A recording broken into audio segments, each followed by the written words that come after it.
Hello, my name is Haley Eubanks. I'm Jordan Pace. And I'm Lauren Chadwick. And this is the lived experiences of junior high school students who are school shooting survivors.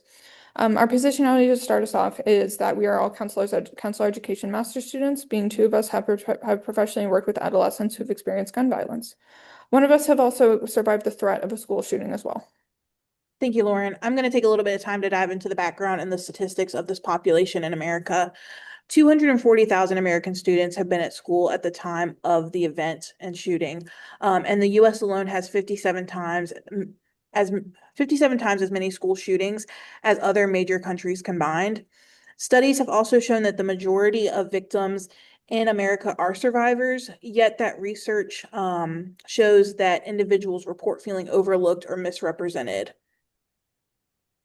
Trauma is an incredibly prolific issue that affects millions. Trauma comes in many forms, especially school shootings, and they're on the rise as well. The two intertwine. A school shooting is traumatic for those who live through it. A school shooting rocks a community, especially for the direct survivors of it, and especially the survivors can experience later adverse mental health outcomes.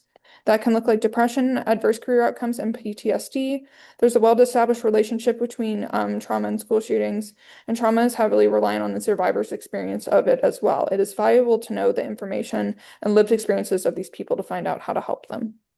So next, when we look at career outcomes, current research has shown that trauma can have negative impacts on career development.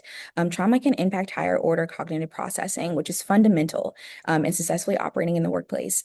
In addition, youth who have experienced trauma also experience poor learning outcomes, such as decreased reading ability and lower grade point averages. And it is important to note that while these constructs are not directly tied to career success, research does suggest that measures such as GPA are related, to subjective career success. So next, looking at overall wellness, as Lauren kind of touched on, in addition to those mental health challenges, children and adolescents who have experienced traumatic events are more likely to have poor chronic health outcomes, which can include sleep quality, chronic disease, and substance use. Looking at mental health concerns, research shows increased rates of depression, with some reports showing a prevalence of 4.9% up to 70%.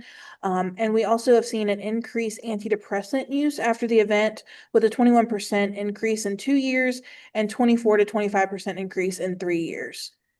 So, what the gaps of current literature don't speak to is more longitudinal outcomes for survivors. The gaps of literature fall into patterns, indicating that there is little to no inquiry for the long-range psychological and holistic outcomes for those who have survived a school shooting, and that the current body of research is focused on current and immediate outcomes for survivors. This study will be centering around the lived experiences of those who have lived through a school shooting, zooming in on trauma, career outcomes, depression, and wellness. So next, looking at our methodology, for our design, we'll be proposing a phenomenological qualitative study that will really allow us to deeply explore the experiences of school shooting survivors. You'll be using a purposive sampling method to identify participants. And given the nature of our proposed study, we will select a sample size of 15 participants nationwide who have experienced a school shooting while in junior high. This sample size will support the in-depth nature of our study and provide rich information relevant to our research question.